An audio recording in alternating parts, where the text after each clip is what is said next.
This is our first session towards HTML and CSS course from basic to advanced.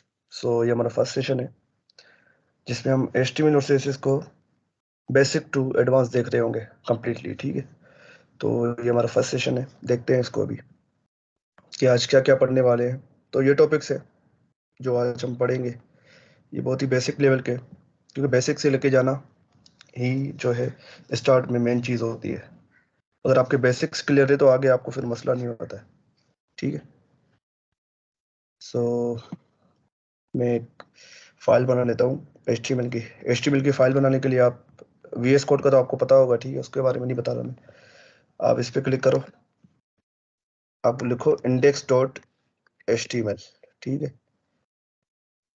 अब index.html मैं कोई और नाम भी रख सकता था, पर इट्स अ गुड प्रैक्टिस कि आप अपनी फाइल का नाम, जो मेन फाइल है उसका नाम index.html रखो। उसके पीछे वजह ये है कि सर्वर जो है वो फर्स्ट टाइम जब आपकी फाइल को पढ़ेगा तो उसको index.html फाइल चाहिए अपने उस पे शो कराने के लिए। ठीक है, तो that's why I used index.html as file name. ठीक है, ये फाइल बन गई। अब कुछ भी लिखूंगा तो वो HTML फाइल HTML डॉक्यूमेंट कहलाएगा।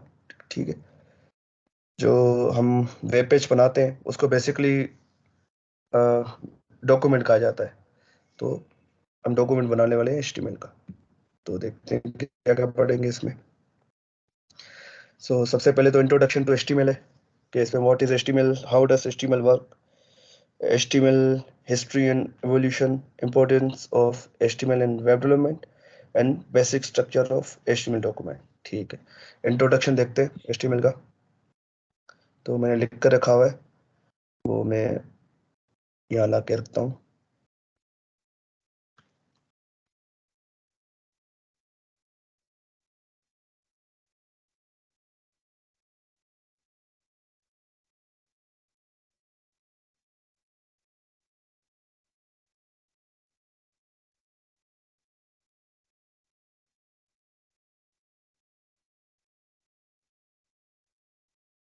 ठीक है, ये कुछ पॉइंट्स है जिसमें हम HTML को देखेंगे, HTML की हिस्ट्री और HTML का जो इंट्रोडक्शन है, like we saw in our this list, कि हम इसमें देखेंगे HTML की हिस्ट्री और HTML वैसे है क्या और वो कैसे काम करती है। HTML क्या है? हाइपर टेक्स्ट मार्कअप लैंग्वेज इसको कहा जाता है, जो कि 1989 में डेवलप की गई थी टिम बर्नर्स ली की तरफ से। ठीक है, किसने डेवलप की थी? टिम बर्नर्स ली ने डेवलप की थी HTML 1989 में। तो हाइपर टेक्स्ट मार्कअप लैंग्वेज का क्या मतलब है, किसी को पता है? कि जो ये HTML में आता है हाइपर टेक्स्ट मार्कअप लैंग्वेज लिखा हुआ, इसका क्या मतलब है? आप में से कोई भी बोल सकता है, किसी को अगर नॉलेज हो इस बारे में तो।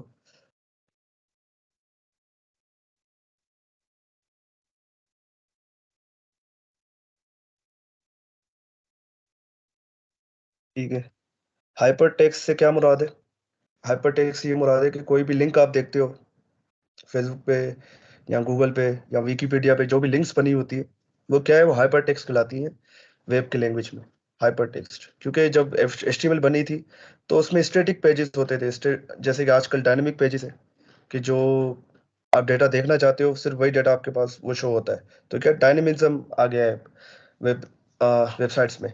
तो पहले ऐसा नहीं होता था, पहले स्टैटिक वेबसाइट्स हुआ करती थी, क्योंकि HTML जावास्क्रिप्ट तो बाद में बनी थी, जिसकी वजह से डायनेमिक नेचर आता था वेबसाइट्स के अंदर। तो स्टैटिक वेबसाइट्स मतलब जैसा आपने कंटेंट रखा हुआ है वो हर किसी को वैसा ही शो होगा। स्टैटिक का मतलब ये है कि मतलब वो चेंज नहीं होता है यूज़र के हिसाब से। जैसे फेसबुक बात देखते हो, फेसबुक पे जो है वो डेटा चेंज होता रहता है, हर एक इंसान को अपना ही डेटा शो हो रहा होता है और किसी और का डेटा शो नहीं हो रहा होता है। तो क्या वो डायनेमिक एप्लीकेशन है, डायनेमिक वेबसाइट है। पर HTML क्या है, जब स्टार्ट में आई थी वो, तो वो स्टैटिक पेजेस बनते थे उसमें। तो एक पेज को दूसरे पेज पे जाने के लिए तो हम लिंक्स बनाते थे। ठीक है, लिंक्स बनाते थे जिसके थ्रू हम एक पेज से दूसरे पेज पे विजिट करते थे।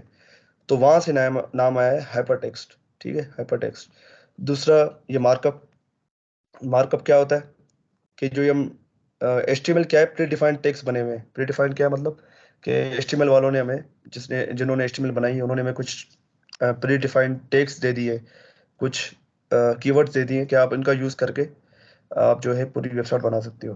जिसमें H1 टैग है, P टैग है, मतलब काफी टैग्स हैं, क्योंकि HTML क्या है, एक टैग्ड बेस्ड लैंग्वेज है। ठीक है, उस टैग बेस्ड लैंग्वेज को हम मार्कअप कहते हैं। ठीक है, वो जो टैग्स है उनको मार्कअप भी कहा जाता है।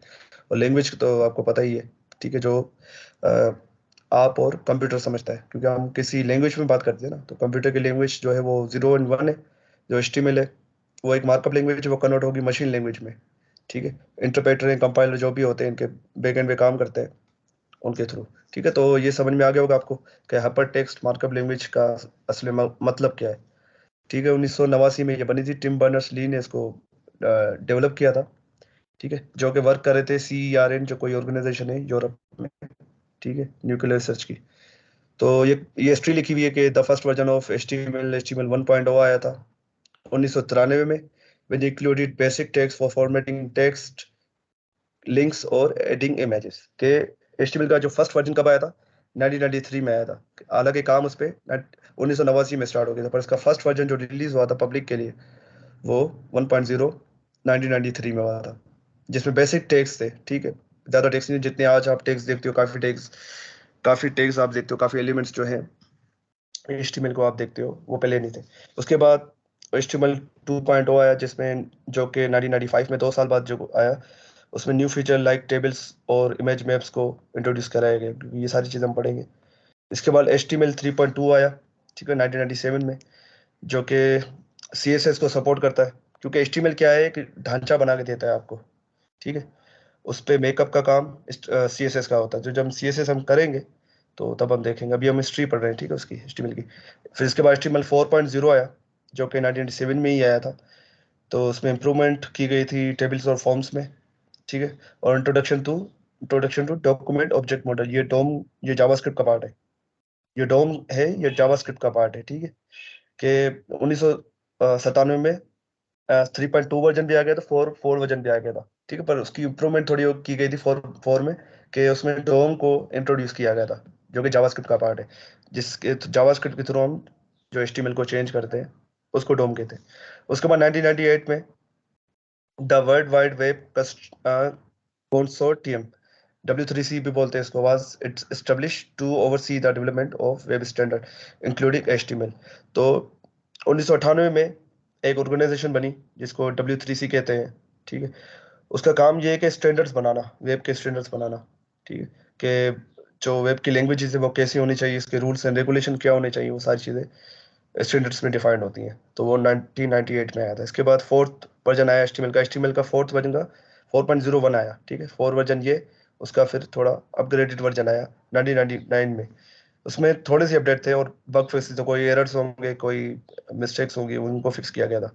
फिर इसके बाद 2000 में W3C ने XHTML में वर्क करना शुरू किया, extensible hypertext markup language, which was design to be more modular and extensible version of. तो ये हमारे काम की नहीं है। ठीक, इसका इतना यूज नहीं होता है, ये अलग चीज़ है HTML से।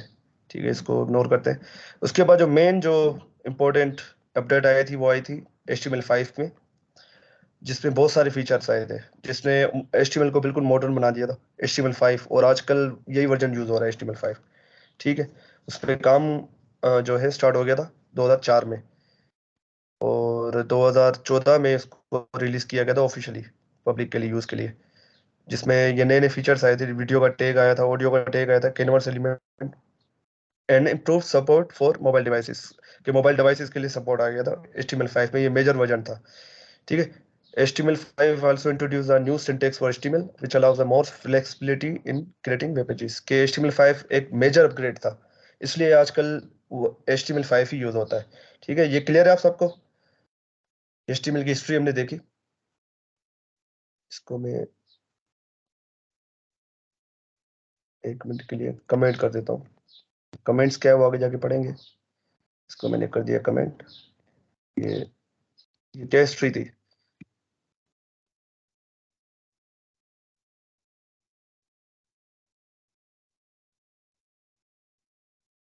ठीक है, अब हम पढ़ते हैं HTML है क्या। ठीक है, व्हाट इज HTML। तो कोई बताएगा कि HTML क्या है? ये थी HTML की हिस्ट्री। और ये भी हमने देख लिया कि इसकी फुल फॉर्म क्या है, हाइपर टेक्स्ट मार्कअप लैंग्वेज। ठीक है, हाइपरटेक्स्ट क्या है? वो जो लिंक्स होती हैं, ठीक है, जो लिंक्स पे आप क्लिक करके दूसरे पेज पे जाते हो, उसको हाइपरटेक्स्ट बोलते हैं। मार्कअप, क्योंकि एचटीएमएल क्या है, टेग बेस्ड लैंग्वेज, उसमें कुछ टेक्स प्री डिफाइंड हमें दिए हुए, उसकी वजह से ये मार्कअप यूज हुआ है। ठीक है, और लैंग्वेज का तो आपको पता है, जो अंडरस्टैंड कर सकता है कंप्यूटर भी और इंसान भी। तो एचटीएमएल करता क्या है कि हमारे वेबसाइट का स्ट्रक्चर बनाने में मदद करता है, उसका जो ढांचा होता है ना, उसको बनाने में ये हमारी हेल्प करता है। जैसे कि आपने बिल्डिंग देखी हो कि बिल्डिंग का एक ढांचा होता है सबसे पहले, ठीक है ना, उस पे फिर रंग वगैरह बाद में होता है, पहले उसकी उसमें ईंटें लगती हैं, उसमें सीमेंट लगता है, तो क्या पूरा ढांचा बन जाता है। ठीक है, उस ढांचे को हम एचटीएमएल कहते हैं। फिर उसमें रंग रोगन करना, उसमें कोई आप एडिशनल कोई चीज़ लगाना चाहते हो, कोई झूमर लगाना चाहते हो, कोई मतलब उसकी खूबसूरती को बढ़ाना, बेसिकली वो सीएसएस में आता है। वो सीएसएस करती है, उसकी स्टाइलिंग वगैरह किस में आती है, वो सीएसएस करती है। और उसका जो दिमाग होता है कि क्या करने से क्या हो, ठीक है, लॉजिक जिसको बोलते हैं, वो जावास्क्रिप्ट हैंडल करता है। तो तीनों चीज़ें बहुत इंपॉर्टेंट है। एचटीएमएल क्या करती है, बस ये स्ट्रक्चर हमारा डिफाइन करती है कि हमारी वेबसाइट का स्ट्रक्चर कैसा होगा। It defines structure, it defines structure of our website.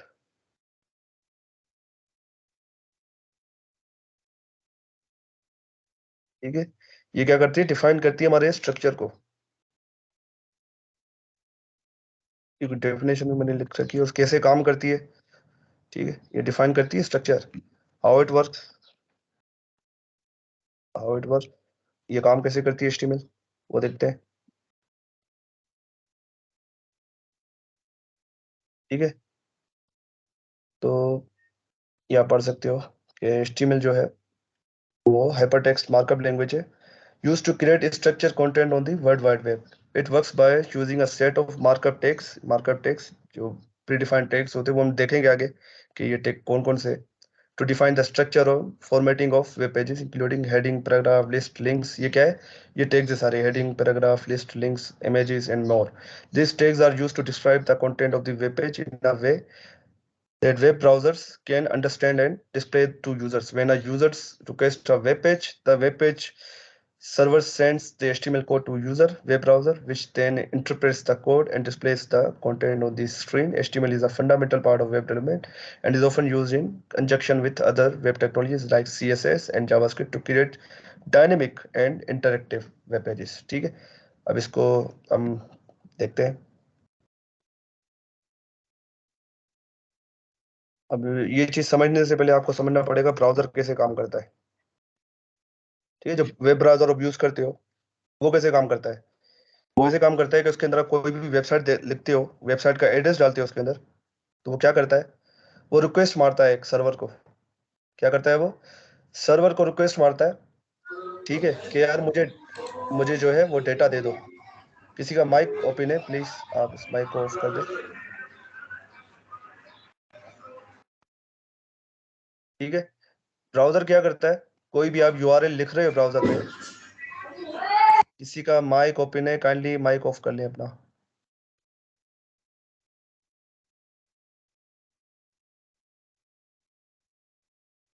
1 minute मुझे दें आप।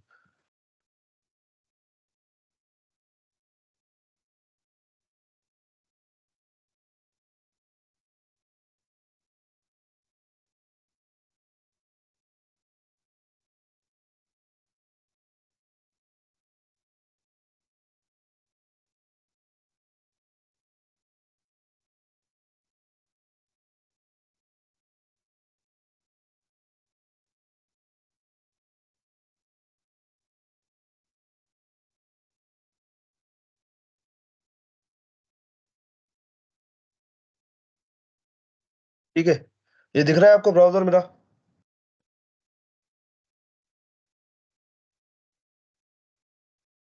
जी नजर आ रहा है। ठीक है, इसमें अब मैं क्या लिखता हूँ, google.com। तो ये google.com मैंने लिखा, तो ब्राउजर ने क्या किया, ब्राउजर ने क्या किया, इसने एक रिक्वेस्ट मारी सर्वर को। अब सर्वर क्या है, इसके लिए आपको समझना पड़ेगा क्लाइंट और server, client and server model, client and server model. ठीक है, इसको देखते हैं, इतना मुश्किल नहीं है, बहुत ईजी है ये। ठीक है, सो ये दिख रहा है आपको क्लाइंट एंड सर्वर मॉडल जो है, इसको देख लेते हैं। ठीक है, ये पिक्चर दिख रही है आपको? जी। Yes sir.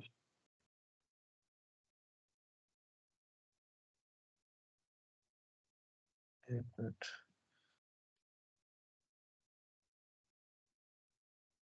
इमेज जो है मुझे नेक्स्ट टैब में खोलनी है, ठीक है। सो अब ये देखें, ये क्या है, हमारे डिवाइस है, ये हमारा कंप्यूटर है, इसको क्या बोलते हैं, क्लाइंट। जो भी हमारी डिवाइस होती है ना, जो आप यूज कर रहे हो, आप क्या हो, एक क्लाइंट हो, ठीक है। तो क्लाइंट कनेक्ट होता है इंटरनेट से। जैसे कि आपका जो मोबाइल है वो वाईफाई से कनेक्टेड है, वो क्या, एक इंटरनेट, क्या एक नेटवर्क है ना, ठीक है। कंप्यूटर्स, डिफरेंट डिफरेंट कंप्यूटर्स का एक नेटवर्क है, एक गठजोड़ है, ठीक है। इंटरनेट कैसे बनता है, ऐसा ही बनता है, मतलब डिफरेंट डिफरेंट कंप्यूटर्स एक दूसरे के साथ कनेक्टेड है, इंटरलिंक्ड है। तो क्या है, आपका कंप्यूटर, आपका मोबाइल या कोई भी डिवाइस आप यूज कर रहे हो, वो इंटरनेट से कनेक्ट होती है, ठीक है। तो इंटरनेट पे डिफरेंट डिफरेंट जगहों पे डिफरेंट डिफरेंट सर्वर्स पड़े होते हैं। तो ये मिसाल के तौर पे मैंने google.com को हिट किया, google.com को मैंने हिट किया, यहाँ मैंने लिखा, तो ब्राउजर क्या करेगा कि आपके डिवाइस से वो एक रिक्वेस्ट भेजेगा एक सर्वर को, इस सर्वर को, ये जो सर्वर है,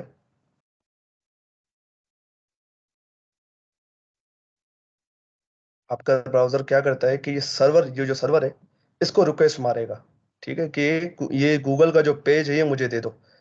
अब वेब पेज क्या होता है, जो ये पेज है या डॉक्यूमेंट इसको बोलते हैं, ठीक है, डॉक्यूमेंट या वेब पेज आप इसको बोल लो। वो करता क्या है, वो क्या है, combination of links, text, images, जैसे कि ये इमेज है, ये टेक्स्ट लिखा हुआ है, ठीक है, कलर्स, ये डिफरेंट डिफरेंट उन चीज़ों का मिक्सचर है। क्या है वेब पेज, क्या है, ये हमारा जो वेब पेज है या डॉक्यूमेंट जिसको बोल लो, ये क्या है, collection of different different elements है, डिफरेंट डिफरेंट इमेजेस, ये जैसे कि गूगल की इमेज है, ठीक है, ये टेक्स्ट लिखा हुआ है इस पे, ये कलर है, ठीक है, ये सारी चीज़ें क्या है, जो उसका पार्ट है, ठीक है।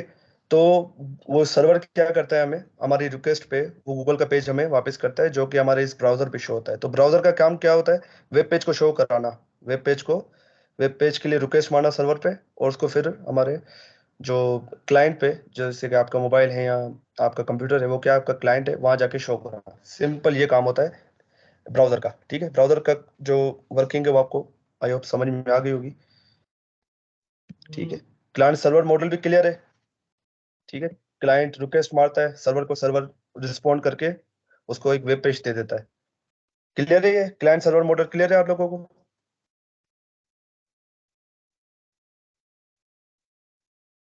मैं कोई सवाल हो तो पूछ लें आप लोग। No sir. ठीक है, अब तक जो पढ़ा है वो तो क्लियर हो रहा है ना? Yes sir. ठीक है, अभी HTML को देखते हैं, जो मैंने बताया था कि हाइपर टेक्स्ट मार्कअप लैंग्वेज, जिसको हम उसमें भी देख लेते हैं प्रैक्टिकल में। अभी क्या, एक वेब पेज है, देख रहे हो, ये क्या है, विकिपीडिया का वेब पेज है HTML का। अब इसमें आप देख सकते हो कि डिफरेंट डिफरेंट एलिमेंट्स लगे हुए हैं, कि ये लिंक का एलिमेंट है, ये जो ब्लू कलर में आप देख रहे हो ना, जिसके नीचे अंडरलाइन भी आ रही है, ये क्या है, एक लिंक को शो कर रही है हमारे पास, कि ये एक लिंक है, अगर इस पर क्लिक करूंगा मैं, तो मुझे एक दूसरी लिंक पे, दूसरे वेब पेज पे लेके जाएगा। अब इस पे अगर क्लिक करता हूँ, ये देखो एक दूसरे वेब पेज पे लेके चला गया मुझे। तो अर्ली वेबसाइट्स जो है वो ऐसी हुआ करती थी, ये कुछ थोड़ी डिजाइंड है, पर आप देखोगे जो अगर मैं सर्च करूं, फर्स्ट वेबसाइट ऑन इंटरनेट, और मुझे मिल जाए, जो सबसे पहली वेबसाइट बनी थी जब HTML बनी थी, the birth of the web, देखते हैं, info.sun.ch, ये बता रहा है, इस पे चलते हैं।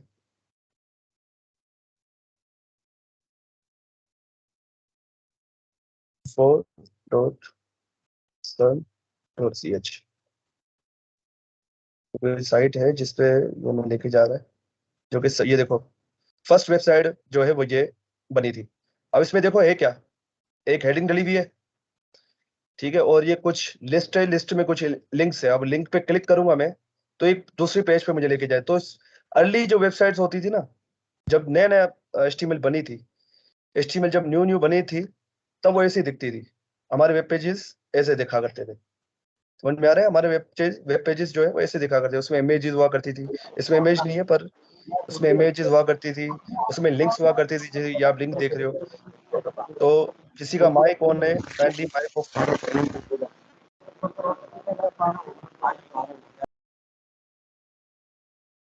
ठीक है। कुछ टेक्स्ट है इसमें, ये पैराग्राफ है कोई, ठीक है। ये क्या है, पैराग्राफ है जिसमें कुछ लिंक्स है, ठीक है। ये लिंक्स आप देख रहे हो, उस पर क्लिक करूंगा तो ये मुझे किसी और पेज पे लेके जाएगा, ठीक है। तो अर्लियर जो वेबसाइट से ऐसा वो कर सकती है। तो एचटीएमएल क्या करती है, हमारा ऐसा स्ट्रक्चर बनाने में हमारी मदद करती है। जो स्ट्रक्चर है वेबसाइट का, इसमें कोई भी स्टाइलिंग नहीं है, आप देख सकते हो। ये बस सीधा साधा वेब पेज है जिसमें स्ट्रक्चर बना हुआ है कि ये एक पैराग्राफ है, एक लिंक्स है। यार काइंडली आप लोग अपने माइक ऑफ कर लिया करें,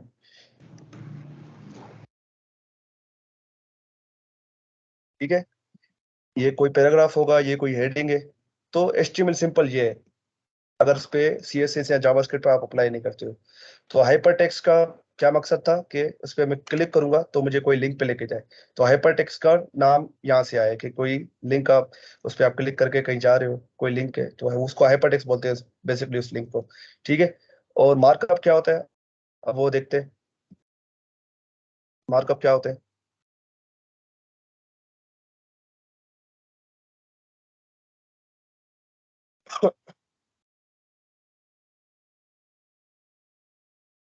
दिस इज और एक मार्कअप, ये एक मार्कअप है, ये सारे मार्कअप बने हुए हैं, देख रहे हो, ये एक मार्कअप है, ठीक है।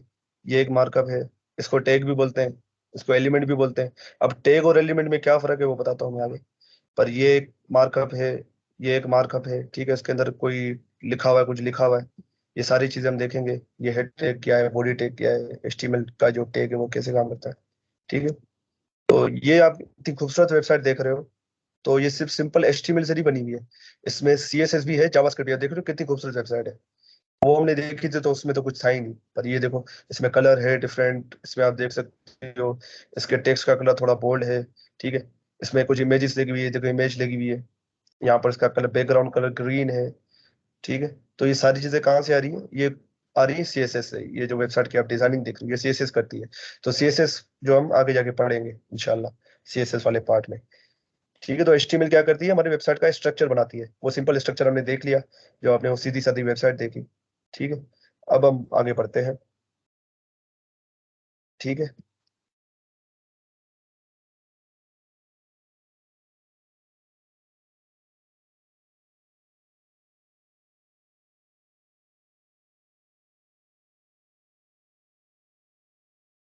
ठीक है, तो अब इसको देखते हैं। ब्राउजर भी देख लिया हमें, ब्राउजर,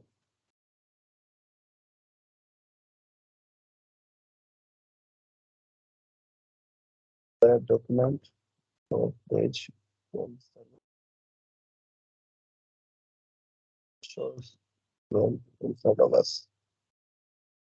ठीक है। ब्राउजर का काम बेसिकली ये है कि आपको ये कुछ टूल्स दे देता है जिसके थ्रू आप वेब पेजेस को एक्सेस करते हो, सिंपल। ये था ब्राउजर, इसको मैं कर देता हूँ कमेंट।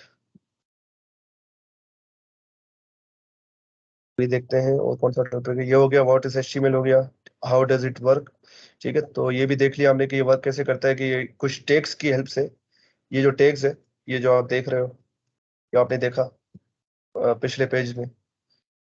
मैं दूसरे पेज में चाहूँ, क्या मुझे ऑप्शन देता है ये पेज चेंज करने का, नहीं दे रहा, ठीक है। इसको तो मैनुअली चेंज करना पड़ेगा मेरा। एचटीएमएल की हिस्ट्री देख ली हमने, उसके वर्जन्स देख लिए कैसे कैसे इवॉल्व हुई है। इंपॉर्टेंस देख ली, इंपॉर्टेंस क्या है एचटीएमएल की, कि ये हमें वेब पेजेस बनाने में मदद करती है। कि जो हम वेबसाइट्स आजकल देख रहे हैं वो सारी एचटीएमएल से बनी हुई है, एचटीएमएल के बगैर तो गुजारा है ही नहीं। अगर आप रिएक्ट भी यूज करते हो तो रिएक्ट भी एचटीएमएल का ही यूज करेगी, ठीक है। उसने क्या कर दिया, जावास्क्रिप्ट और एचटीएमएल को मिला के रख दिया है, पर वहां भी आप एचटीएमएल यूज कर रहे होगे, ठीक है। तो एचटीएमएल का आना बहुत ही लाजमी है, ये हमारे वेब पेजेस को स्ट्रक्चर करने में मदद करती है। तो अब देख लेते हैं इसको, बेसिक स्ट्रक्चर ऑफ एचटीएमएल, ये जो हमारा टॉपिक है इसको देख लेते हैं। इसको मैं कॉपी कर लेता हूँ, कॉपी करके और मैं अपनी फाइल में लेके आऊंगा, ठीक है। अब सबसे पहले आपको इंडेक्स डॉट एचटीएमएल नाम की फाइल बनानी है, जैसे कि मैंने यहाँ पर बनाई हुई है, जिसमें मैं ये काम कर रहा हूँ, ठीक है। मैं ये टॉपिक्स जो है अपने लेके आता हूँ कि हमें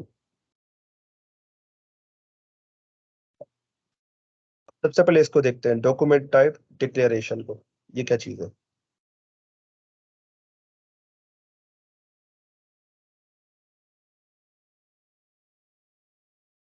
डॉक टाइप HTML ये क्या करता है, ये HTML का जो है वो वर्जन बताता है, ठीक है। HTML का कि क्या वर्जन है, ब्राउजर को बताता है, क्योंकि हमें ब्राउजर को बताना पड़ता है कि हम किस वर्जन में काम कर रहे हैं।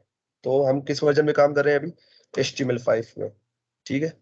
HTML5 में, HTML5 it tells version of, एक काम करता हूँ मैं,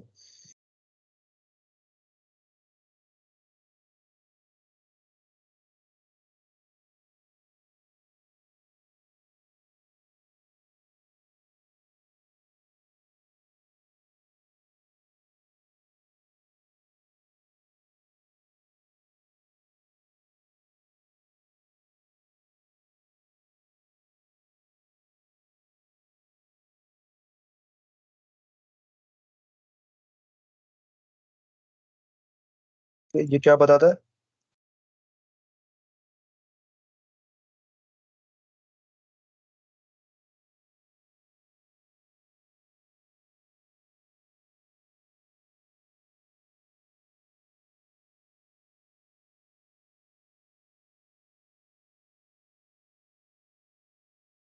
डॉक टाइप HTML क्या करता है, ये बताता है कि ये इसका वर्जन क्या है हमारे HTML का, ठीक है।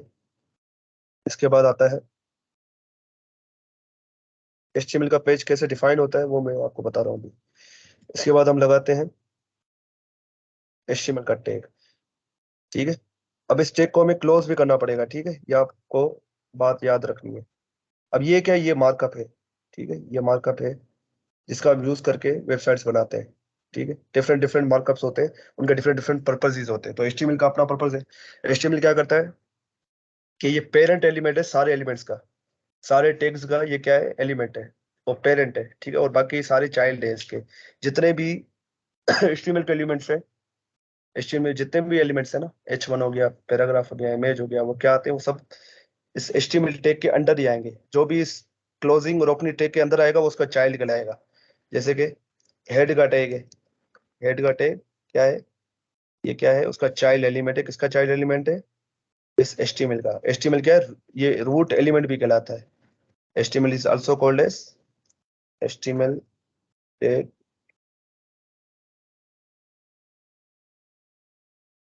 रूट टैग और एलिमेंट, ठीक है, ऑफ एनी वेब पेज। ये पेरेंट और सबसे फर्स्ट टैग होता है किसी भी वेबसाइट का, ठीक है। HTML का जो ये टैग है, ठीक है, सारे जो टैग्स है उसके अंडर ही आते हैं। एक एक और टैग भी आता है, उसको कहते हैं बॉडी टैग, ठीक है। अब ये हेड टैग और बॉडी टैग ये किसके चाइल्ड हैं, HTML के। और ये दोनों क्या होंगे, एक दूसरे के बहन भाई हैं, ठीक है, बहन भाई या भाई भाई बोल लो, जो भी आप समझ सको। ये क्या सिबलिंग्स कहलाते हैं, दोनों एक दूसरे के, क्योंकि एक ही लेवल पे है ना ये। एक ही लेवल से मतलब है कि वो एक दूसरे के अंदर नहीं है, वो एक पेरेंट के अंडर है। तो क्या वो एक लेवल के अंदर आते हैं। अगर इनके अंदर कोई एलिमेंट आएगा तो वो थर्ड लेवल हो जाएगा। तो मतलब वो हेड का एलिमेंट, हेड का वो चाइल्ड हो जाएगा, हेड क्या हो जाएगा, उसका पेरेंट हो जाएगा। और फिर HTML उस एलिमेंट का, अगर मैं यहाँ लिखता हूँ मेटा का, मेटा भी एक टैग आता है, ठीक है। तो अब ये HTML के लिए होगा ग्रैंड चाइल्ड, ठीक है। और ये इसके लिए HTML जो है ग्रैंड पेरेंट, पर हेड क्या होगा इसके लिए, ये हो जाएगा पेरेंट। तो चाइल्ड और पेरेंट का जो रिलेशनशिप है ये समझना बहुत लाजमी है। अगर आपको CSS अच्छे से समझनी है आगे जाके, या HTML पे अच्छे से काम करना है, तो चाइल्ड और पेरेंट का जो रिलेशनशिप है वो आपको समझना ही पड़ेगा। इसको नहीं समझोगे तो आगे आप जो है उसको, CSS को अच्छे तरीके से यूज नहीं कर पाओगे, क्योंकि ये बहुत यूज होता है पेरेंट और चाइल्ड का जो रिलेशनशिप है।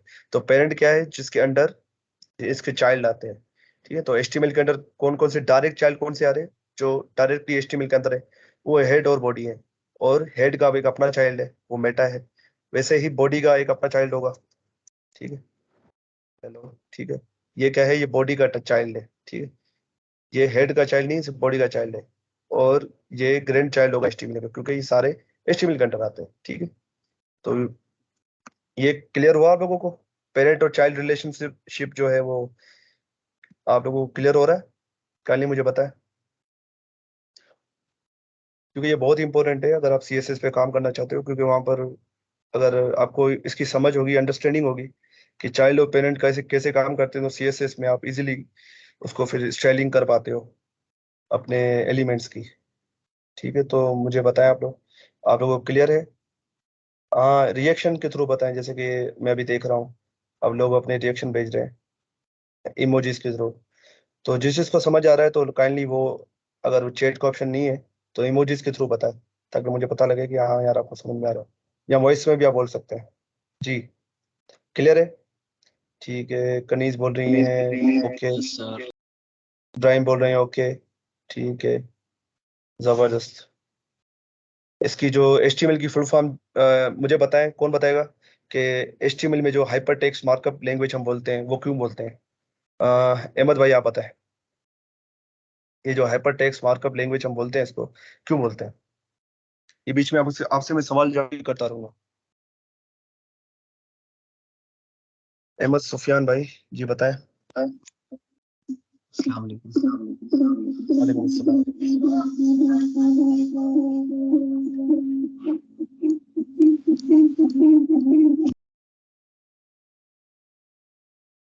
जी, कनीज आप बताएं, कनीज जहरा।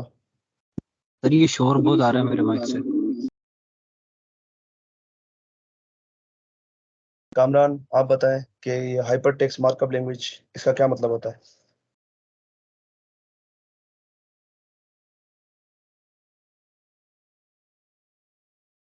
आप लोगों की खामोशी बता रही है, आप लोगों को समझ नहीं आया ये? सर मैं बताता हूँ ये अब से अब बहुत मतलब इको आ होता रहा है है, इसमें। आपके साउंड में बहुत ज्यादा इको आ रहा है। या जी सर जी तभी मैं माइक म्यूट किया हुआ है मैंने। जी, आप बताएं कनीज। सर इसमें जो हमारे पास वेब पेजेस होते हैं एक दूसरे के साथ लिंक्ड होते हैं, तो इसलिए ये जो है ना हाइपरटेक्स्ट मार्कअप लैंग्वेज कहलाती है। ये तो हाइपर टेक्स्ट हुआ, मार्कअप से क्या मुराद है?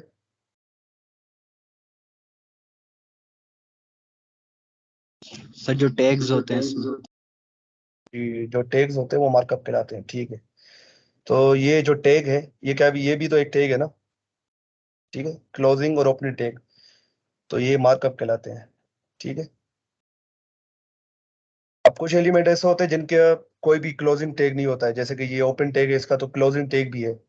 ठीक है, क्लोज आपको करना पड़ेगा, नहीं करोगे तो आपको वो सही तरीके से आउटपुट नहीं देगा। तो कुछ एलिमेंट ऐसे होते हैं, जैसे कि इसमें मेटा का एलिमेंट है, मेटा के नाम से।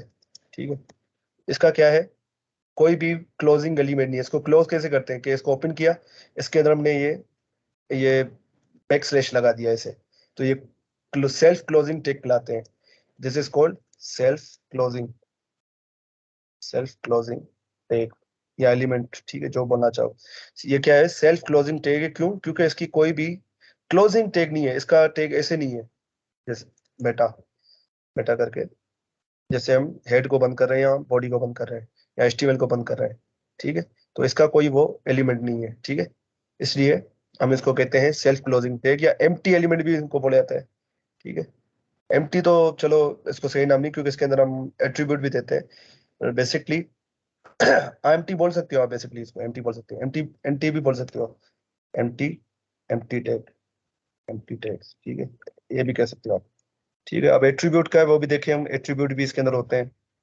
HTML के एलिमेंट्स के अंदर एट्रीब्यूट्स भी होते हैं, मतलब उनको, एट्रीब्यूट का क्या मतलब होता है कि वो डिफाइन करते हैं उन एलिमेंट्स को या टैग्स को, वो डिफाइन, उसको मजीद डिफाइन करते हैं वो, कि अगर H1 टैग है तो H1 टैग के अगर मैं एट्रीब्यूट लगा दूं तो उसको H1 टैग को वो डिफाइन कर सकता है। या इमेज टैग है, इमेज टैग में जैसे SRC का एक एट्रीब्यूट आता है, तो एट्रीब्यूट क्या करता है, वो बताता है कि यार इसमें जो आप इमेज दिखाना चाह रहे हो उसका जो आप लोकेशन दोगे, तो वो बेसिकली वो इमेज वहां पर शो होगी। तो क्या है, वो हमें ज्यादा मजीद इंफॉर्मेशन प्रोवाइड कर रहा है, तो उसको एट्रीब्यूट को क्या बोलेंगे, मजीद इंफॉर्मेशन प्रोवाइड करने वाली चीज। तो एट्रीब्यूट कैसे लगाते हैं वो देखेंगे। फिलहाल हम टैग्स को देखें, तो ये बेसिकली क्या टैग्स है। अब एलिमेंट भी कहा जाता है इनको, तो एलिमेंट और टैग में क्या फर्क है वो देखते हैं। अब ये मैंने क्या किया, एक H1 टैग बना दिया। अब इसके अंदर मैं कुछ लिखता हूँ, आई एम हेडिंग 1। ठीक है, तो ये क्या कहलाएगा, पूरा कंप्लीट, ये कहलाएगा कंप्लीट एलिमेंट। ठीक है, this is called element, this is called element. ठीक है, क्योंकि ये कंप्लीट हम इसमें कंटेंट भी डाल रहे हैं अभी ना। अब कंटेंट क्या चीज है? कंटेंट ये है, दिस इज कंटेंट जो हम इसके अंदर डाल रहे हैं, उसके एलिमेंट के अंदर के क्लोजिंग और ओपनिंग टैग के अंदर कुछ भी डालोगे तो उसका कंटेंट कहलाएगा। सो उसी तरीके से वो टैग कन्वर्ट हो जाता है HTML एलिमेंट में। ठीक है, टैग कैसे कन्वर्ट होता है एलिमेंट के अंदर? वो ऐसे कन्वर्ट होता है। अगर कुछ नहीं लिखोगे तो वो टैग सिंपल टैग ही कहलाएगा। अगर उसके अंदर आप कंटेंट दे देते हो, if you give content to the tag, it will be called as element. ठीक है, तो अगर आप कोई कंटेंट दे देते हो उसको तो वो क्या कहलाता है? एलिमेंट कहलाता है, वरना वो सिर्फ टैग कहलाता है। तो ये फर्क होता है। कभी कभार लोग परेशान हो जाते हैं कि यार ये इसको टैग भी कह रहे हैं, इसको एलिमेंट भी कह रहे हैं, इसका आखिर इसका मतलब क्या है? कि इसको टैग क्यों कहा जा रहा है यार, इसको एलिमेंट क्यों कहा जा रहा है, उसकी क्या वजह है? तो उसका डिफरेंस यही है कि उसके अंदर कोई कंटेंट हम डाल देते हैं टैग के अंदर, वो एलिमेंट बन जाता है। सिंपल, नाम का फर्क है, काम वही कर रहे हैं। ठीक है, डिफरेंट डिफरेंट टर्म्स यूज की गई है। तो ये क्लियर है, सेल्फ क्लोजिंग टैग का क्लियर है आप लोगों को? ये सेल्फ क्लोजिंग टैग से क्या मुराद है?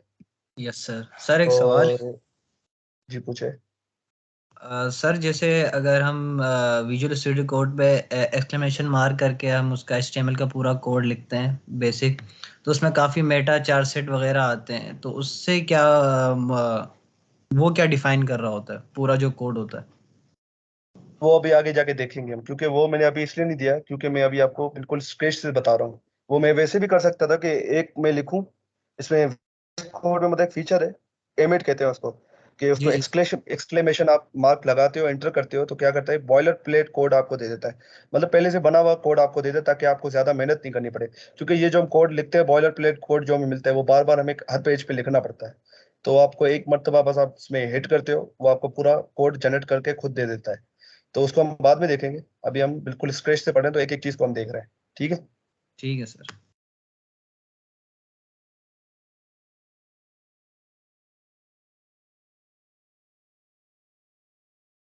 ठीक है, तो ये पूरा स्ट्रक्चर बन रहा है हमारा। अब मैं हेडिंग वाले का स्टेक को 1 मिनट के लिए कमेंट कर देता हूँ, मतलब ये है ही नहीं, ऐसा समझो। ठीक, कमेंट का मतलब होता है वो ब्राउजर पढ़ता ही नहीं है, वो कमेंट को हम देखेंगे। पर बेसिकली ये हमारा स्ट्रक्चर है। ठीक है, HTML के पेज का जो हम बॉयलर प्लेट कोड जनरेट करते हैं, तो बॉयलर प्लेट कोड में हमें ये ऐसा कोड ही जनरेट करके देता है, VS कोड। तो सबसे पहले इसका वर्जन होगा, कि ये वर्जन बताएगा कि HTML का वर्जन है। उसके बाद HTML का ओपनिंग टैग और ये क्लोजिंग टैग। ठीक है, ठीक है, ये सबका माई बाप है, समझे? इसका ये पेरेंट है सबका, माई बाप इसको कहते हैं। रूट एलिमेंट भी कहते हैं, रूट को हम हमारी लैंग्वेज में, HTML की लैंग्वेज में या वेब की लैंग्वेज में रूट कहा जाता है पेरेंट को। ठीक है, पेरेंट कोई भी चीज होती है तो उसको रूट कहा जाता है। ठीक है, तो क्लोजिंग और ओपनिंग टैग के अंदर कुछ भी आता है तो उसके चाइल्ड बन जाते हैं वो, ये चाइल्ड है। ठीक है, सॉरी, ये हेड का टैग गलती से मिट गया था, इसकी जगह हेड मेटा टैग आ गया, तो हेड का टैग मैं लगा देता हूँ। हेड का जो टैग है, हेड का जो टैग है वो ओपनिंग है, उसके ऊपर क्लोजिंग हमने नहीं की थी ना, सॉरी, क्लोजिंग की हुई थी, ओपनिंग नहीं की हुई थी, तो ओपनिंग और ये क्लोजिंग। ठीक है, ठीक है, तो और एक बॉडी टैग है। ठीक है, अब हेड टैग में क्या लिखना है, बॉडी टैग में क्या लिखना है, वो देखते हैं हम।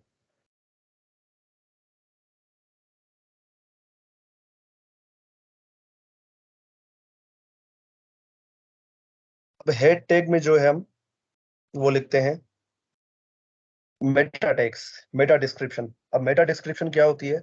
वो होती है हमारी वेबसाइट के बारे में इंफॉर्मेशन, कि हमारी वेबसाइट का कंटेंट क्या है, हमारी वेबसाइट का टाइटल क्या है। मतलब ये बेसिकली होती है हमारे सर्च इंजन के लिए, गूगल के लिए। अब वो भी देखते हैं हम कि इससे क्या मुराद है। ठीक है,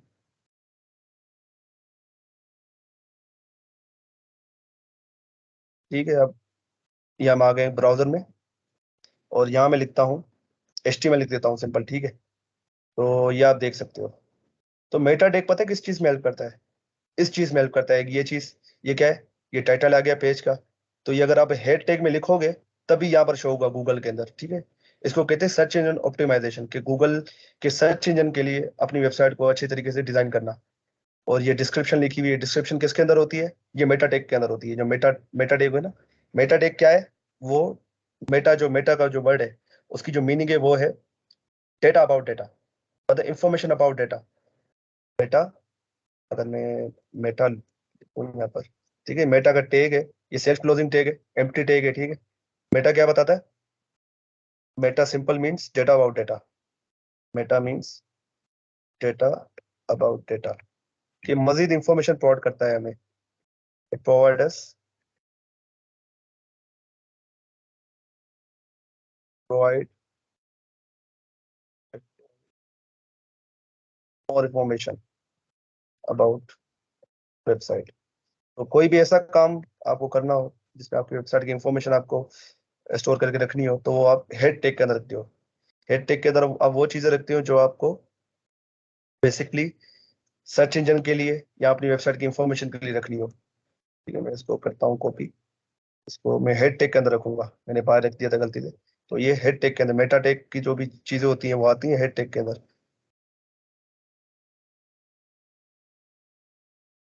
ठीक है, अब इस वेबसाइट को मैं ओपन करता हूँ। ठीक है, अगर मैं इसका व्यू पेज सोर्स खोलूँ तो आप देख सकते हो। ठीक है, ये क्या लिखा हुआ है? Document type HTML। ये किसकी वेबसाइट है? इस वेबसाइट को मैंने खोला हुआ है, इस डॉक्यूमेंट को खोला हुआ है, इस पेज को। ठीक है, ये पर्टिकुलर पेज है, उसका ये कोड लिखा हुआ है पीछे। तो इसमें भी आप देखें क्या लिखा हुआ है कि डॉक टाइप HTML लिखा हुआ है, कि ये HTML5 है। इसके बाद HTML का टैग है, और उसमें ये जो चीज लिखी हुई है इसको कहते हैं एट्रीब्यूट। ये क्या है? मजीद इंफॉर्मेशन प्रोवाइड कर रहा है उस टैग के बारे में। ठीक है, तो ये बताने कि हमारा जो ये पेज है वो इंग्लिश लैंग्वेज में है। सिंपल, ये एक लैंग का एट्रीब्यूट है। ठीक है, ये एट्रीब्यूट्स ऐसे बनते हैं कि HTML उस टैग के अंदर हम अपने टैग के अंदर लिख देते हैं उसको। तो ये मजीद इंफॉर्मेशन बता देते हैं।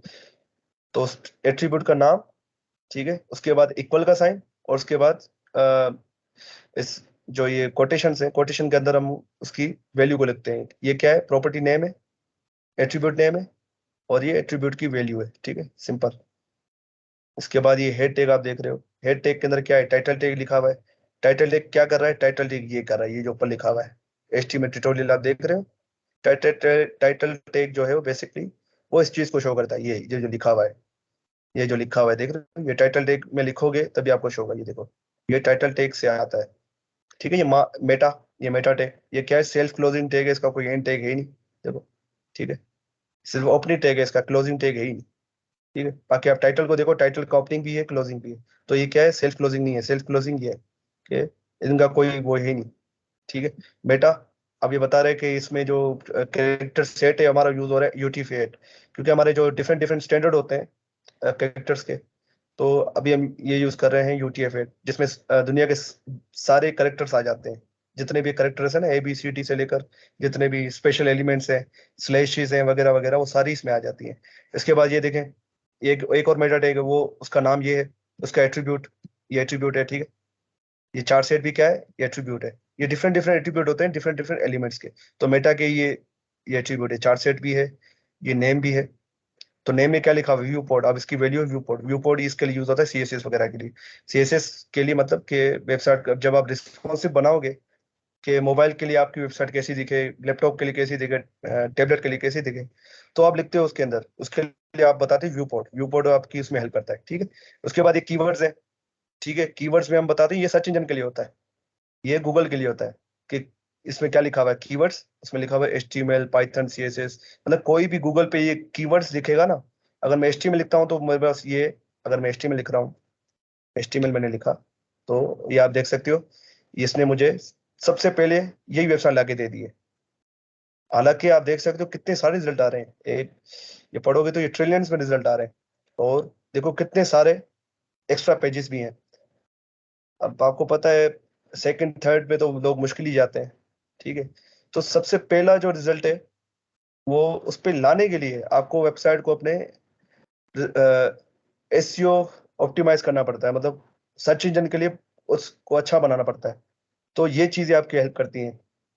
ये आपने कीवर्ड लिखे हुए हैं, उसमें आपने लिखा हुआ HTML, पाइथन। अगर पाइथन भी लिखूंगा ना मैं, आप देखना कि यही वेबसाइट टॉप पे आएगी। अगर मैं पाइथन भी लिखूं, पाइथन की वेबसाइट आ गई है। ठीक है, क्योंकि इनकी सर्च इंजन ये देखें दूसरे नंबर पे ही आ रही है। तो दूसरे नंबर पे भी आना बड़ी बात होती है, बहुत मुश्किल होता है, क्योंकि करोड़ों वेबसाइट्स में से आपकी वेबसाइट टॉप पे आ रही है।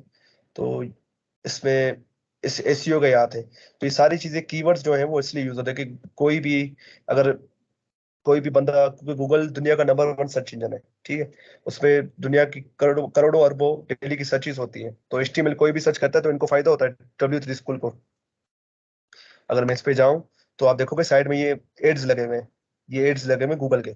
इनसे इनको होती है अर्निंग, ठीक है। कोई भी इनके एड पे क्लिक करेगा तो उनको होगी अर्निंग, इनको पैसे मिलेंगे, ठीक है। तो बेसिकली ये एसईओ इसलिए की जाती है गूगल पे आपकी वेबसाइट टॉप पे आए। तो मेटा में वो चीजें लिखते हैं जो हम गूगल के लिए लिखना चाह रहे हैं, बेसिकली सिंपल ये फंडा है। इसके बाद डिस्क्रिप्शन लिखे हुए, डिस्क्रिप्शन में बता रहे हैं well organize and easy to understand web building tutorials. अगर मैं एचटीएमएल को सर्च करूं तो इसमें भी यही लिखा होगा, डिस्क्रिप्शन यहाँ होती है, डिस्क्रिप्शन वेबसाइट की वो इस जगह पे होती है, ठीक है।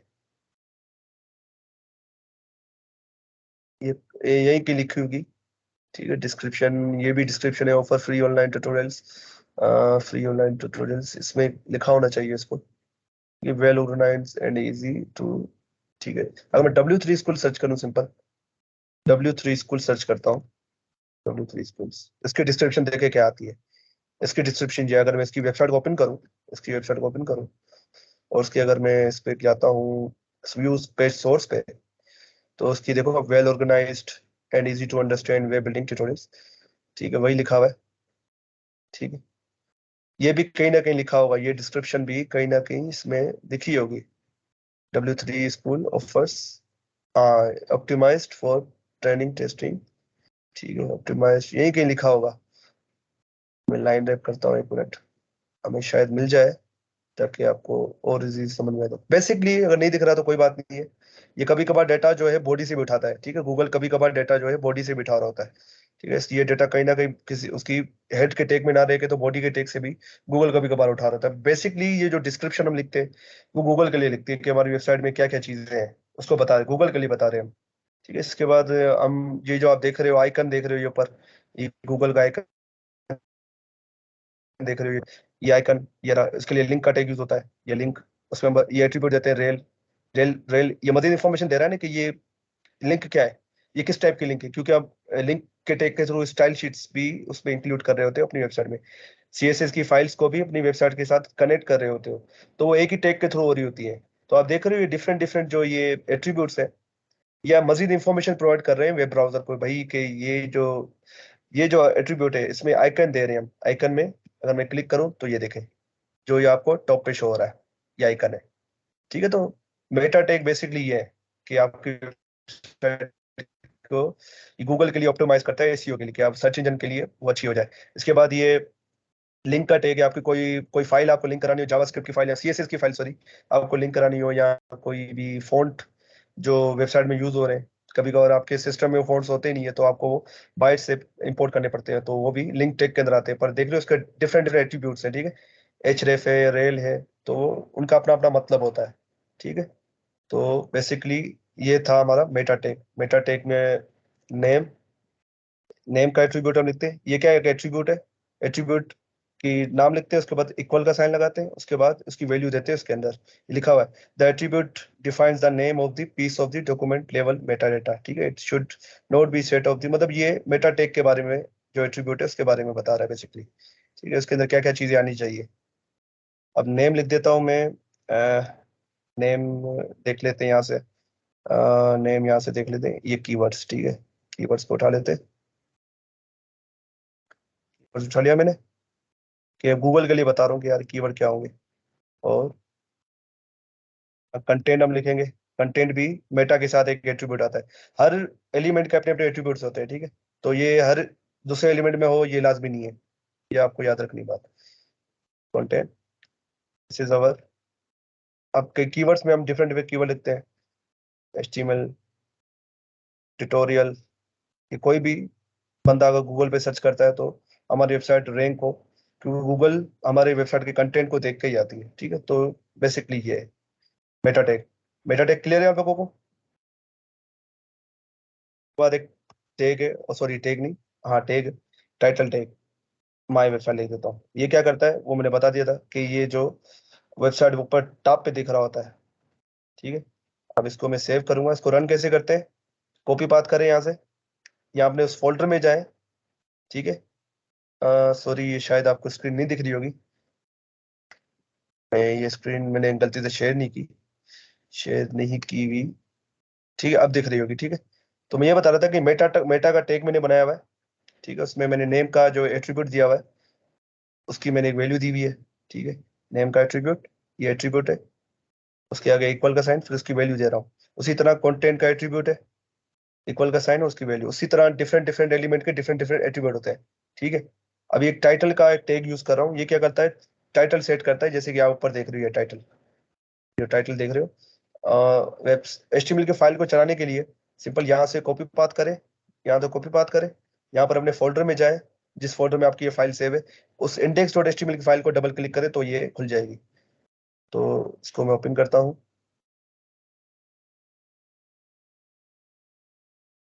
ये देखें ये आ गया, ये दिख रहा है आपको, ब्राउजर दिख रहा है,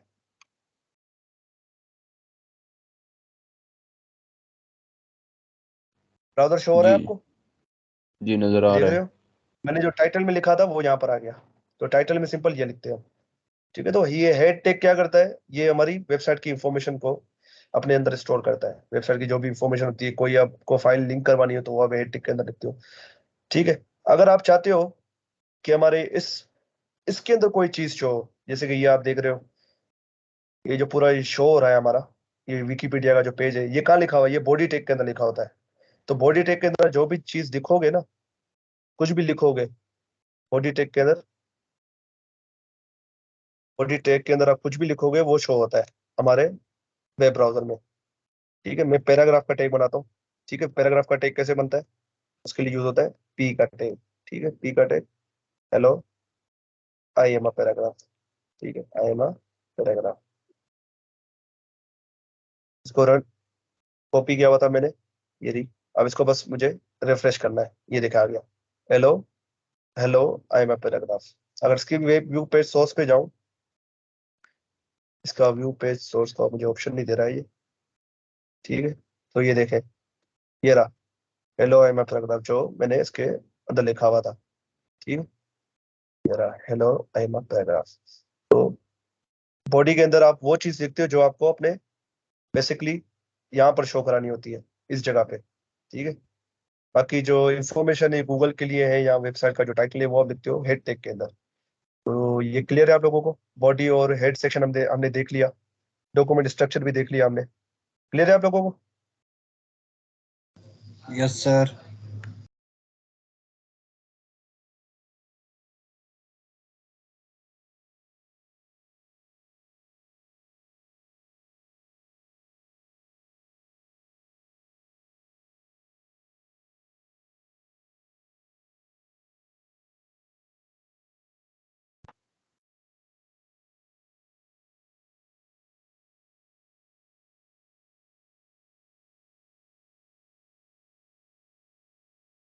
हो गया, अभी देखते हैं इसको, कमेंट्स इन एचटीएमएल, ठीक है।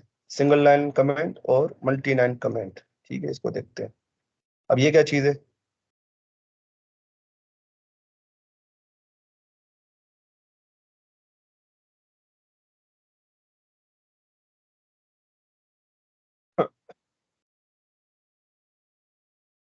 ठीक है, इसको मैं कर लेता हूँ। अब आपको वो बॉयलर प्लेट कोड चाहिए हो कि आप इतनी मेहनत नहीं करना चाहते जो ऊपर कर रहे थे, तो आप क्या करो, शिफ्ट और एक्सक्लेमेशन का साइन और उसमें एंटर कर दो। देखो इसने हमें एक बॉयलर प्लेट कोड जनरेट करके दे दिया है कि आप ये मेहनत करो ही नहीं, क्योंकि ये हमें हर जगह पे लिखना ही पड़ता है, हर पेज के लिए लिखना ही पड़ता है, ठीक है। ये मेटा का ये वो, ठीक है, ये सारी चीजें हमें खुद जनरेट करके दे देता है, ठीक है। तो मैं टाइटल लिख देता हूँ माई वेब पेज, मैं बस टाइटल यहाँ चेंज कर देता हूँ माई वेब पेज। अब कमेंट्स को देख लेते, कमेंट्स, ये जो मैंने अभी किया ये कमेंट है, ठीक है। Comments are use to, comments are ignored by compiler और interpreter, ठीक है। तो कमेंट्स क्या होते हैं, ये इग्नोर होते हैं कंपाइलर या इंटरप्रेटर, क्योंकि एचटीएमएल जो है वो ब्राउजर या हमारा सिस्टम समझ नहीं पाता है, ये जो ये लिखा हुआ है इसको कन्वर्ट करना पड़ता है मशीन लर्निंग, मशीन लैंग्वेज में। तो मशीन लैंग्वेज में किसको, जो कि 1 to 1010 की फॉर्म में होती है, ठीक है। बाइनरी बिट्स कहते हैं उनको, 1010 की फॉर्म में होती है। तो वो जो है कंप्यूटर समझता है, तो उसको कन्वर्ट करने के लिए, मतलब इस चीज से कन्वर्ट करके बाइनरी में जो कन्वर्ट करता है उसको कहते हैं कंपाइलर, ठीक है। तो कमेंट क्या करते हैं, वो ऐसी चीजें हैं कि उसको कंपाइलर और इंटरप्रेटर नहीं पढ़ सकता, नहीं पढ़ पाता, उसको इग्नोर करता है, सिंपल ये, ठीक है। यहाँ अगर मैं लिखता हूँ पी का टैग मैंने दिया, पी, ई के अंदर मैं लिखता हूँ हेलो, ठीक है, हेलो लिख दिया मैंने, मैं करता हूँ कमेंट, ठीक है। अब आप देखोगे मुझे नहीं दिखेगा ये मुझे नहीं दिखेगा, मैंने हेलो लिखा हुआ है पर ये मुझे नहीं दिख रहा है, इसको इग्नोर करें, ये पता नहीं कहाँ से आ गया, पर बेसिकली ये मुझे नहीं दिख रहा, ये जो है ना हेलो ये नहीं दिख रहा, क्योंकि कंपाइलर इसको पढ़ ही नहीं पा रहा, क्योंकि कंपाइलर ही पढ़ता है ना पूरे कोड को, तो उसको पढ़ ही नहीं पा रहा, वो इग्नोर कर रहा है इसको। तो कमेंट्स हम लिखते हैं अपने कोड को डिफाइन करने के लिए, ठीक है। अपने कोड को हमें यहाँ पर लिख देता हूँ, this is a paragraph tag, अब मैं बता रहा हूँ बस, ये मतलब this is a paragraph tag, मतलब जो भी कोई भी मेरा कोड पढ़े उसको पढ़ते ही समझ में आ जाए कि ये किस पर्पस के लिए लिखा गया है। बेसिकली कमेंट्स हमें ये बताते हैं कि इसका पर्पस क्या है, मतलब कोई डेवलपर, नया डेवलपर इसको अगर पढ़ रहा हो कोड को आपके, जैसे कि यहाँ कमेंट्स नहीं लिखे हुए तो नए डेवलपर को समझ में नहीं आएगा भाई ये क्या लिखा हुआ है, ये क्यों लिखा हुआ है, इसकी क्या वजह है। तो उसको चीज को समझने के लिए हम कमेंट्स का यूज करते हैं। तो कमेंट कैसे लगाते हैं, ठीक है। उस कमेंट लगाने के लिए आप क्या करते हो, ठीक है, एंगुलर ब्रैकेट, इसके बाद एक्सक्लेमेशन का साइन, इसके बाद ये डबल, और ये जो लास्ट में इसको क्या कहलाता है, सिंगल लाइन कमेंट है। सिंगल लाइन कमेंट मतलब एक ही लाइन के लिए हम यूज कर रहे हैं। एक होता है मल्टी लाइन कमेंट, ठीक है, इसको मैं एक मतलब अनकमेंट करता हूँ, ठीक है। मल्टी लाइन कमेंट्स जो है वो भी आपको लगा के दिखाता हूँ, ठीक है। इनको सबको ऑन कर देता हूँ। मल्टी लाइन कमेंट्स का क्या मतलब है कि मुझे चारों चीजें जो है कंपाइलर से इग्नोर करवानी है, तो मैं क्या करूंगा, मल्टी लाइन कमेंट लगाऊंगा। मल्टी लाइन कमेंट करने का तरीका ये है, ठीक है, ये आप देख रहे हो कि बिल्कुल वही तरीका है, पर इसको मल्टी लाइन में आप कर दो। तो दिस इज है multi line comment, multiple line को एक साथ कमेंट करना हो कि कंपाइलर्स को ना पड़े। Single line, this is a single line, single line भी देख लेते हैं,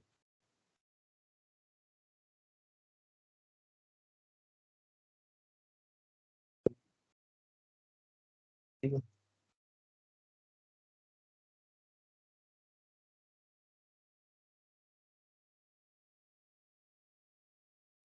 कुछ भी पढ़ नहीं पाएगा क्योंकि सारी चीजों को हमने कमेंट किया हुआ है। सो बेसिकली कमेंट ये है कि ये हमारे कोड को डिफाइन करने के लिए हम लिखते हैं, ठीक है, कि कोई भी डेवलपर पढ़ रहा हो उसको, तो उसको समझ में आ जाए कि ये कोड कर क्या रहा है। कमेंट्स मेरे ख्याल से क्लियर हो गया होगा। इसके बाद हम देखते हैं सिंटेक्स, एट्रीब्यूट, नेस्टिंग, ठीक है, ये सारी चीजें हम देख चुके हैं, ठीक है। एचटीएमएल टैग्स, ये जो चौथा पार्ट है, ये सारी चीजें मैं पूरे को जो है कमेंट कर देता हूँ, ठीक है।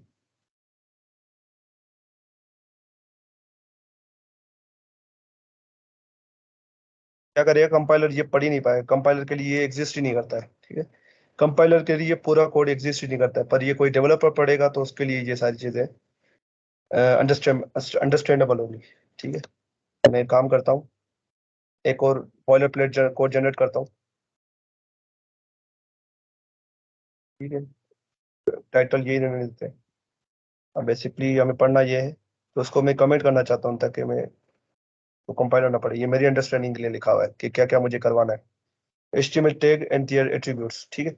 अब हम देखते हैं सबसे पहले जो है पैराग्राफ टैग को ही देख लेते हैं। पैराग्राफ को नहीं देखते हैं, उसको देखते हैं। टैग होता है क्या, मैं आप लोगों को वो भी बता पाऊँ, एट्रीब्यूट के बारे में बता पाऊँ। तो सिंटेक्स का तो आपको पता है, सिंटेक्स का क्या मतलब होता है कि ये जो हम ओपनिंग और कर्ली ब्रेसेस हम लिख रहे हैं, ठीक है, इसका सिंटेक्स है। सिंटेक्स क्या, ग्रामर है, जैसे कि कोई सेंटेंस बनाते हैं इंग्लिश में, तो उसकी ग्रामर को फॉलो करके ही बनाते हैं ना, तो उसके rules and regulation basically syntax कहा जाता है। सिंटेक्स किसको कहते हैं, रूल्स एंड रेगुलेशन को कहा जाता है। सिंटेक्स सिंटेक्स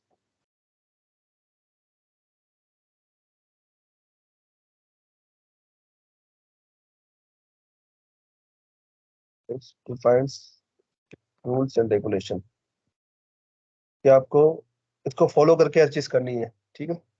बेसिकली इसका मतलब ये है। तो मेरा VS कोड हैंग हो गया, रूल्स एंड रेगुलेशन, ठीक है। सिंटेक्स का क्या मतलब होता है एक लैंग्वेज की कुछ वो है रूल्स एंड रेगुलेशन है, जैसे कि इसका ओपनिंग टैग भी होगा इसको, तो उसका क्लोजिंग टैग भी होगा, ठीक है। तो लाइक दिस कि इसका ओपनिंग टैग ये, क्लोजिंग टैग ये, सिंटैक्स ये एचटीएमएल टैग का मैंने आपको बता दी थी, एचटीएमएल टैग है, ठीक है। और एलिमेंट में क्या फर्क है, इसके अंदर कुछ भी कंटेंट लिखते हैं तो वो एलिमेंट कहलाता है, ठीक है। अब इसके एट्रीब्यूट पे आते हैं। एट्रीब्यूट तो वैसे भी आप ऊपर देख चुके हो आप। एंकर टैग इसको कहते हैं, anchor tag. This is this is a this is a anchor tag. तो ये हमें हाइपरलिंक बनाने में मदद करता है। It it helps making hyperlinks hyperlinks और hypertext और hypertext, ठीक है। ये वाला टेक जो है ना, जो लिंक्स बनाते हैं हम, वो उसके लिए यूज होता है। हाइपरटेक्स्ट जिसमें वो एचटीएमएल के अंदर जो आ रहा है हाइपरटेक्स्ट, वो चीज बनाने के लिए हमें ये टेक मदद करता है।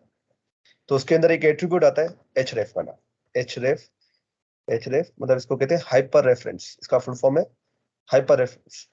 इस पे हम दे देते हैं अपना कोई भी यूआरएल। मैं लिख देता हूँ कि इस पे आप क्लिक करके आप google.com की वेबसाइट में पहुंच जाओगे, google.com, ठीक है। आपने उसका दे दिया, आप उसको बताना पड़ेगा कि इसका टेक का आप टेक्स्ट क्या रखना चाहते हो। गूगल, मैं लिखता हूँ click me to go to the google.com। अब इसको मैं कॉपी बात करता हूँ यहाँ से, और उसको मैं यहाँ पेस्ट करूंगा। ये देखें लिखा हुआ आ गया, click me to go to the web google.com। बिल्कुल इसके जैसा है, ये देख रहे हो आप, इसके जैसा है बिल्कुल जैसे ये है, क्योंकि इसी को ही हम लिंक कहते हैं, ठीक है। इसी को ही बेसिकली लिंक जो हम कह रहे होते हैं वो इसी को ही कह रहे होते हैं, ठीक है। इस पर क्लिक करूंगा तो ये google.com पे चला जाएगा, ये देखो, ठीक है, सिंपल। ये किसकी वजह से गया, उसके एट्रीब्यूट की वजह से। अगर मैं ये एट्रीब्यूट हटा दूं तो उसको पता नहीं पड़ेगा कि हमें उसके उससे करना क्या है, कहाँ जाना है उसको, ठीक है। अगर मैं हटा दूं, ये देखो ये पूरा हट गया वो, ठीक है। तो उसको मजीद इंफॉर्मेशन प्रोवाइड करने के लिए हम एट्रीब्यूट देंगे इसको, ये वाला, ठीक है। ये एट्रीब्यूट हमने href दे दिया उसको। अब इसको पता चल गया कि इसको जाना क्या है, इसलिए एट्रीब्यूट का वर्ड यूज होता है कि ये मजीद इंफॉर्मेशन प्रोवाइड करता है। क्लिक करूंगा तो देखिए google.com पे चला गया। कुछ भी लिखोगे आप इसके अंदर, कोई भी लिंक दोगे, आपको वहां पर वो रिडायरेक्ट कर देगा। अब देख रहे हो आप, इसमें एक प्रॉब्लम है कि ये मैं इस पे क्लिक कर रहा हूँ कि ये उसी पेज को रिडायरेक्ट कर रहा है। मैं चाह रहा हूँ कि इस पे क्लिक करे तो वो नेक्स्ट पेज पे खुले, ठीक है। तो उसके लिए भी एक एट्रीब्यूट यूज होता है, ठीक है। उसको कहते हैं मैं भूल गया हूँ उसका एट्रीब्यूट का नाम क्या था, एंकर टेग एट्रीब्यूट्स, ठीक है, एट्रीब्यूट्स। ये Google is our best friend, क्योंकि ये सारी चीजें तो याद नहीं रहती है हमें, तो गूगल भी करनी पड़ती है, इसमें कोई भी शर्म की बात नहीं है। गूगल इज, ये देखो ये सारे एट्रीब्यूट्स है, ठीक है। ये एंकर टैग के एट्रीब्यूट्स है। हर हर एलिमेंट के अपने टैग्स, हर एलिमेंट्स के अपने एट्रीब्यूट्स होते हैं। तो ये क्या है, एंकर टैग, जो ए टैग है उसके एट्रीब्यूट्स है। अब देखो href हमने यूज कर लिया, इसके अलावा ये है href मीडिया है, वो जैसे जैसे आप जो है वो यूज करते जाओगे, वो आपको तब पड़ता जाएगा। तो सबके बारे में जानना लाजमी नहीं है। जो मेन मेन चीजें, जैसे टारगेट का एट्रीब्यूट है, ये इंपॉर्टेंट है। टारगेट के एट्रीब्यूट में ये वैल्यूज आती हैं, ब्लैंक, पेरेंट, उनके अपने अपने मकसद होते हैं। अब इस तरह हम ब्लैंक देखेंगे, ठीक है। ब्लैंक क्या करता है, ठीक है। मैं लिखता हूँ यहाँ पर ब्लैंक। अब मैं जाऊंगा और मैं इसको रिफ्रेश करूंगा। अब क्या करेगा ये, नेक्स्ट पेज में खोल देगा, देखा, नेक्स्ट पेज में खोल देगा। तो एट्रीब्यूट ये करते हैं, एट्रीब्यूट आपके पावरफुल बना देते हैं आपके एलिमेंट्स को बेसिकली, ठीक है। तो आज के लिए हमारा जो सेशन था वो यही था।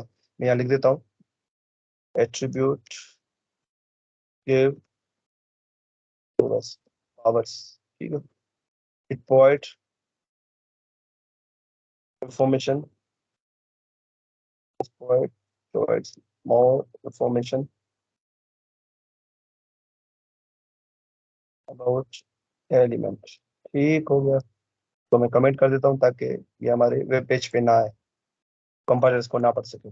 सिर्फ ये चीज़ है हमारे वेब पेज पे, सिंपल, ठीक है। तो हमारा जो टॉपिक है आज का वो कंप्लीट हो चुके हैं, जो 4 टॉपिक्स हमें पढ़ने थे। तो उम्मीद है ये हम कल देखेंगे नेस्टिंग वाला, ठीक है।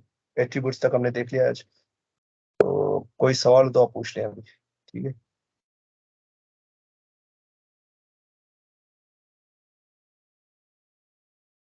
जी, कोई सवाल हो तो आप पूछ लें अभी।